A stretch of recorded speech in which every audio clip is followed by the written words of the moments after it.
Motherhood is not at all what I had expected.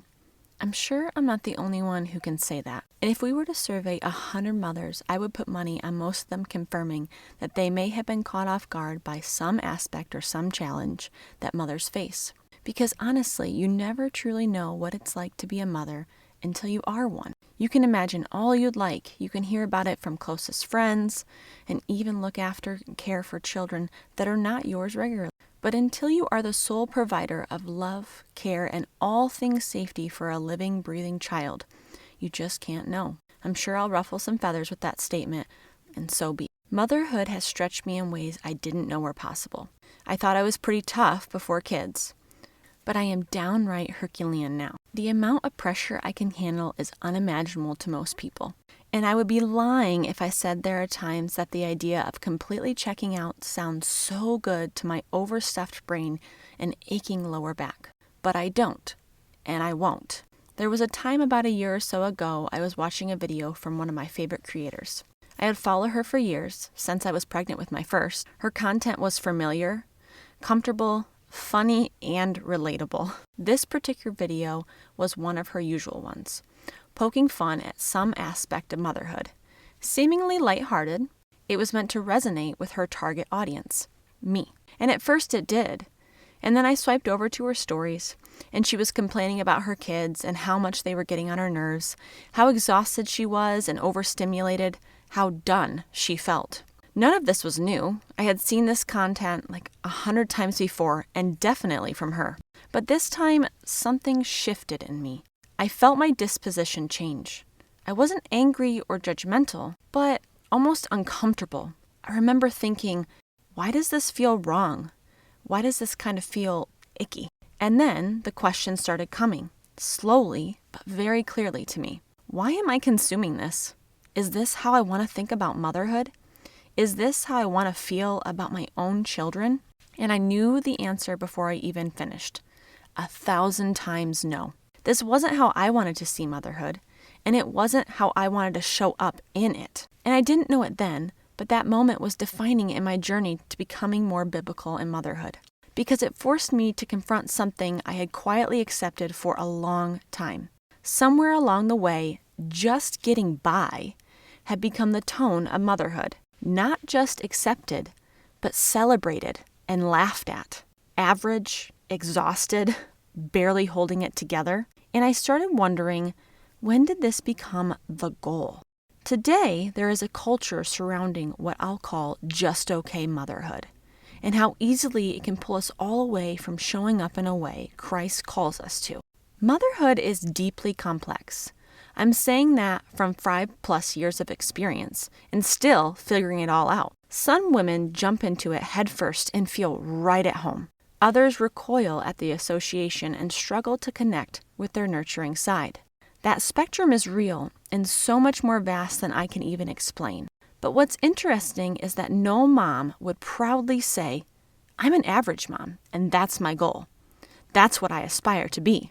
And yet, social media tells a different story. We see content glorifying not showering for days, eating chicken nuggets on repeat, barely keeping things together and calling it survival, yelling at your kids every day and saying it's okay, you're just stressed, all coming from honest motherhood.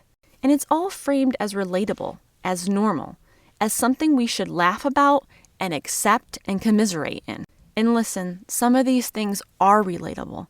I've been there. But relatable doesn't automatically mean right, or good, or worthy of striving for. And let me be really honest with you. I've not showered for a few days, even though I can probably count on one hand because showering is my thing. I've stayed in pajamas for most of the day, more often than I'd like to admit.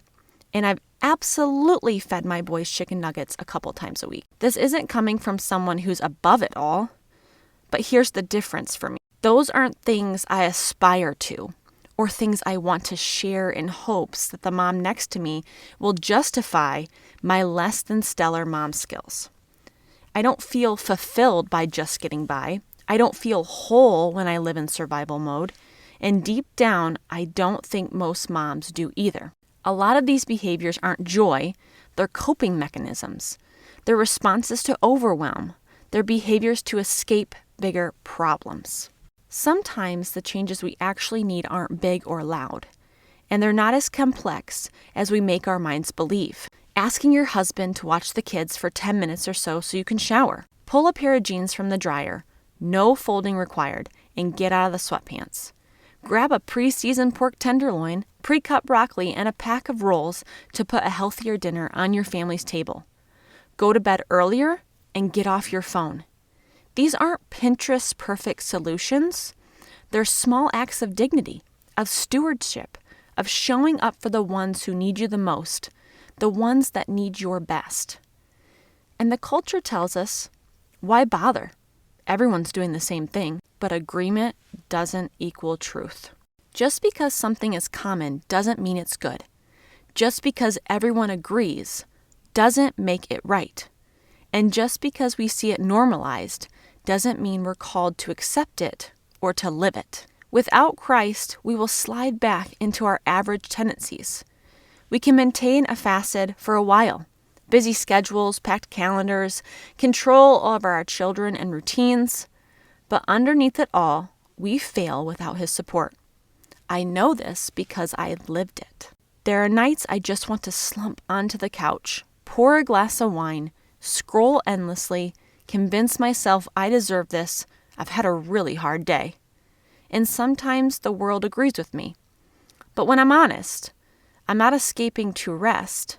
I'm escaping from my responsibility.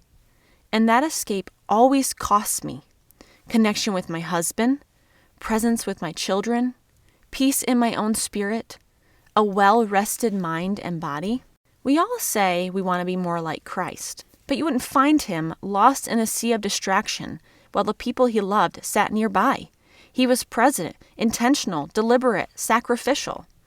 Excellence in motherhood isn't about a spotless home or curated lives or dressing just perfectly. It's about alignment. When our goal is validation rather than Christ, we fall into self-focus, self-pity, victim mentality, scarcity mentality.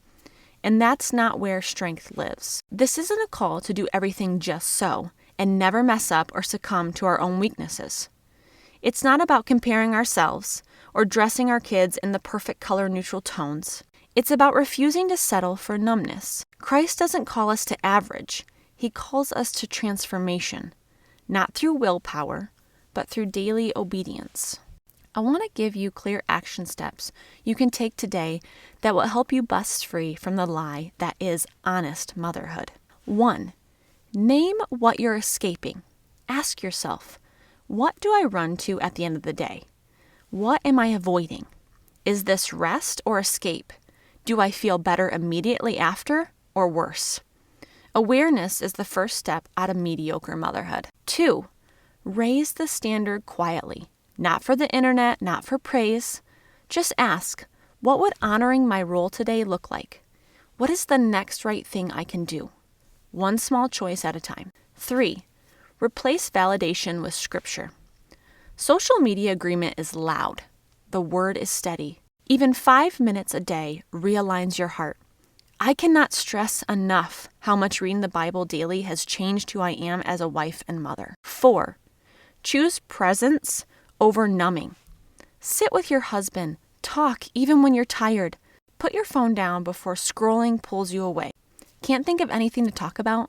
My husband and I have hit this roadblock before during a date night or two when we've agreed that talking about the kids is off limits. So I asked ChatGPT to give us some ideas and it delivered. I know many people have a hard time accepting AI, and I can understand that point of view. But the truth is that it's here to stay, so we might as well use it for good and to improve our lives where we see fit. 5. Stop calling coping rest. Rest restores you. Escaping drains you. Learn the difference. It's as simple as that. 6. Ask Christ for more, not easier. Not less responsibility, but more strength, more clarity, more endurance. Pray, pray, pray. You were not created to merely survive motherhood. You were created to bring something unique, strong, and life-giving into it. Not by striving harder, but by leaning deeper into the uncomfortable moments. We don't need average approval. We need Christ-centered transformation.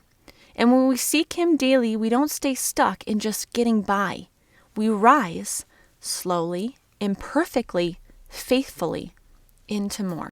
In the next video, I want to spend some time talking about comparison, how quietly it seeps into our lives, shapes the way we see ourselves in our motherhood, and can slowly pull us away from Jesus without us even realizing it. If this conversation resonates with you, that's where we'll go next.